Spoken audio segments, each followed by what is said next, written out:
बच्चों good morning.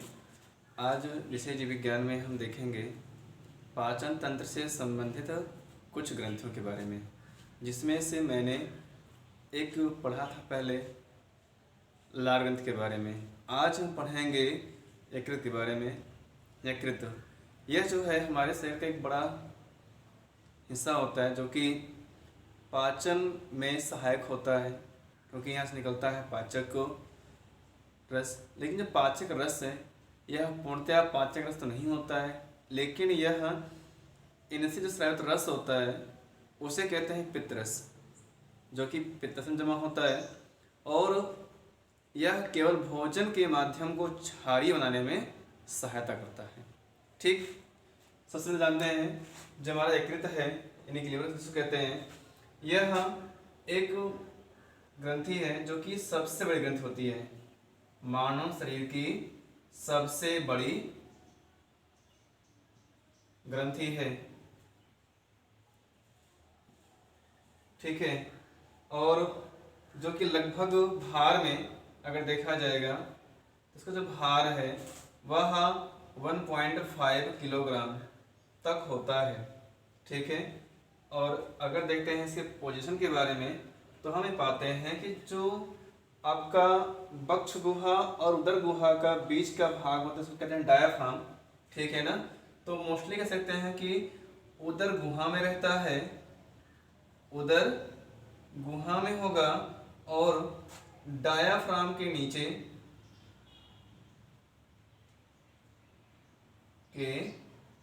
होगा और दाईं ओर प्लेस्ड होता है, दाईं तरफ रहता है। ठीक है, ठीक। अब जो आपका ये लीवर होता है इसे दिखा जाए, पहले आप लीवर है और यहाँ पे जो लगी रचना है इसका नाम है गाल ब्लैडर, पित्ताशय, गाल ब्लैडर। ठीक, जो ये भाग दिख रहा है ये भाग है स्टमक का, और जो रचना आपको दिख रही है डॉट लाइन दिखाया जा रहा है ये इसका है डायाफ्राम, अर्थात डायाफ्राम के ऊपर जो है वक्ष भाग होता है और डायाफ्राम से नीचे उदर भाग होता है।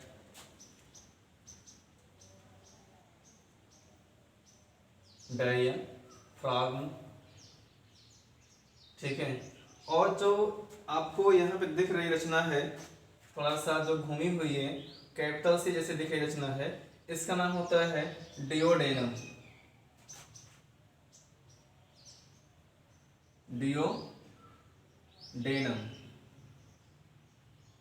और इस रचना में देखिए तो यहाँ पर आपको दिख रहा है गाल ब्लैडर से आती हुई एक नलिका है जिसका नाम होता है पित्तवाहिनी। ठीक है, इसको बोलते हैं बाइल डक्ट, बाइल डक्ट पित्तवाहिनी है। और यहाँ पर देख रहे हैं कि ग्रहणी के सीध में, ठीक सीध में एक पत्ती के समान रचना लगी हुई, उसके इसका नाम होता है पेनक्रियाज या अग्न्याशय,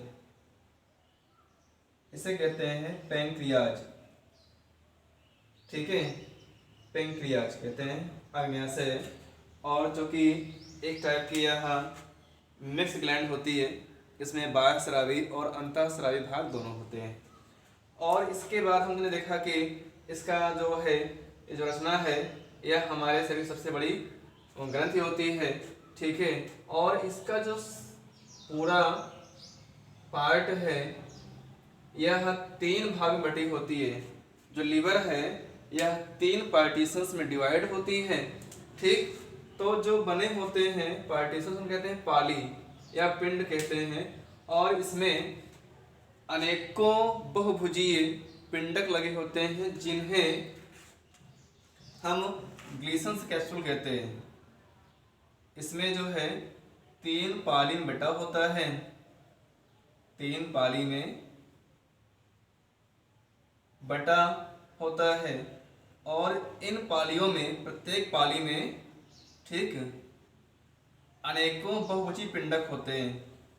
प्रत्येक पाली में अनेकों बहुभुजीय पिंडक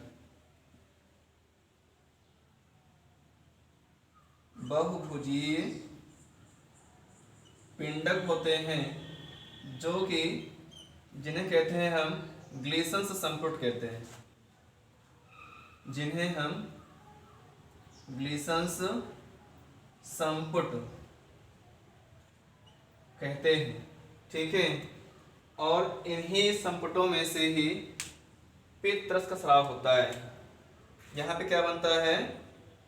पित्त रस का श्रावण होता है। और जो यह बना हुआ होता है स्राव, इसका जो जमाव है, एक थैलीनुमा रचना होती है, थैलीनुमा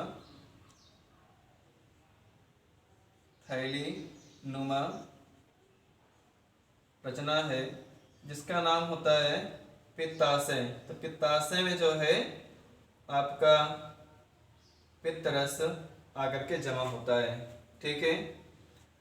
और इसी पित्ताशय में एकत्र रहता है। हम जानते हैं कि हमारे इस यकृत में बहुत सारे ऐसे जो पिंडक बने हुए हैं, उसमें बहुभुजी पिंडक होते हैं इस तरह से।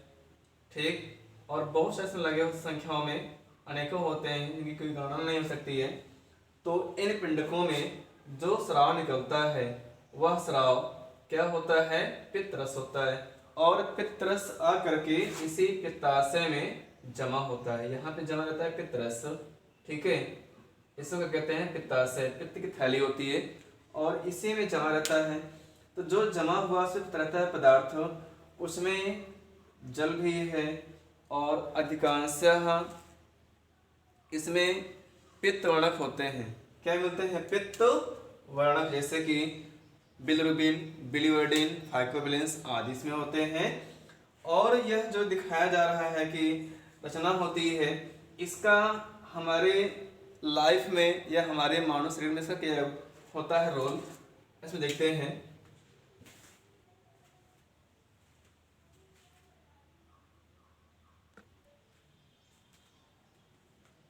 बच्चों, अब देखते हैं हम कार्य के बारे में। जो हमारा यकृत है वह किन किन क्षेत्रों में अपना योगदान देता है।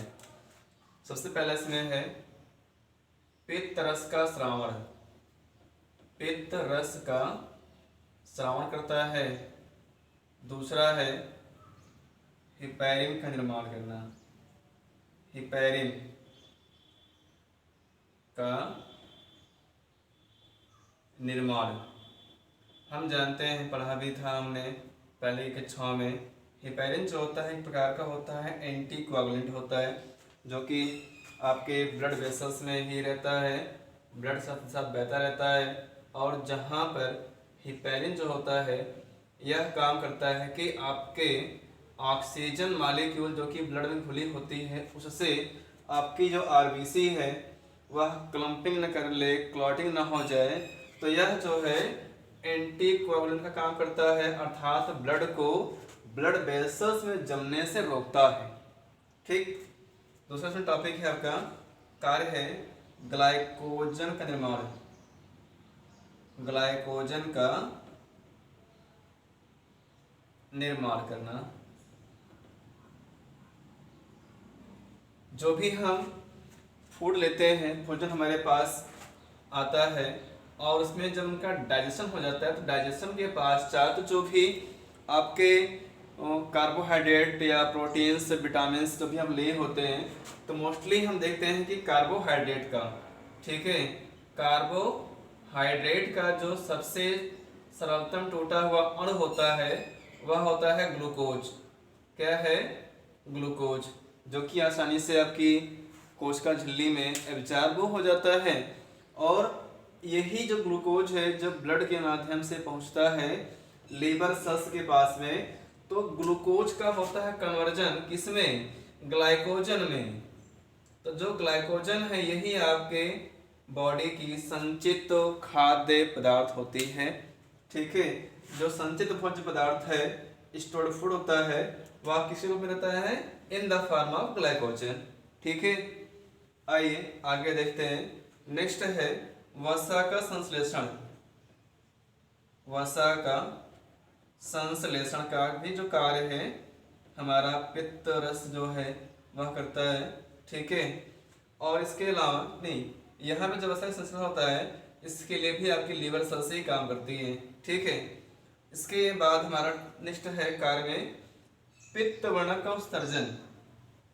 पित्त वर्णक में हम पाते हैं, हाँ ये इसमें आता है दो टर्म है बिलिरुबिन और बिलिवर्डिन। पित्त वर्णक का उत्सर्जन, इनके लिए जो है ना दो टर्म रखे गए हुए हैं, बिलिरुबिन,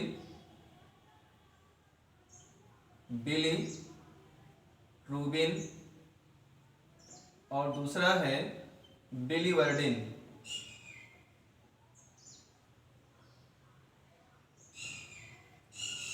ये दो मुख्य होते हैं पित्त वर्णक जिनको हमारी लीवर सेल्स सिक्रेट करती रहती हैं और जाकर के हमारे इसी पित्त रस में जमा होते हैं और इनका जो डाइजेशन है हमारे इसी छोटी आंत में हो जाता है, ठीक है। और अगर इनका स्राव ज़्यादा हो जाता है तो और इनका डाइजेशन मान लीजिए नहीं होता है तो उस कंडीशन में व्यक्ति को पीलिया रोग हो जाता है, ठीक है। जिसमें जो बिलिरुबिन और बिलिवर्डिन होते हैं इनका जमाव आपकी ब्लड में ज़्यादा पहुंच जाने से जो ब्लड सेल्स होती हैं घटने लगती हैं और आपके पूरे स्किन पर आँख पर जो है पीले पीले से रंग का आभास आने लगता है। तो यह संकेत करता है कि हमको पीलिया हो रहा है, ठीक है ना। अगला है यूरिया का संश्लेषण। यूरिया का निर्माण या संश्लेषण।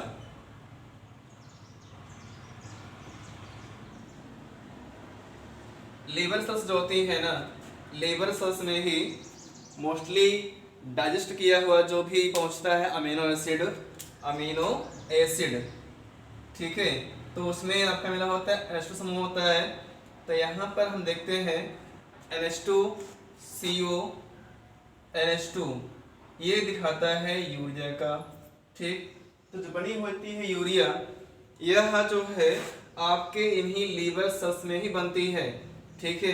तो लीवर सेल्स में बनती है यूरिया, क्योंकि यहाँ पे चलता है एक चक्र जिसका नाम होता है ऑर्निथीन चक्र। क्या नाम इसका रखा गया है?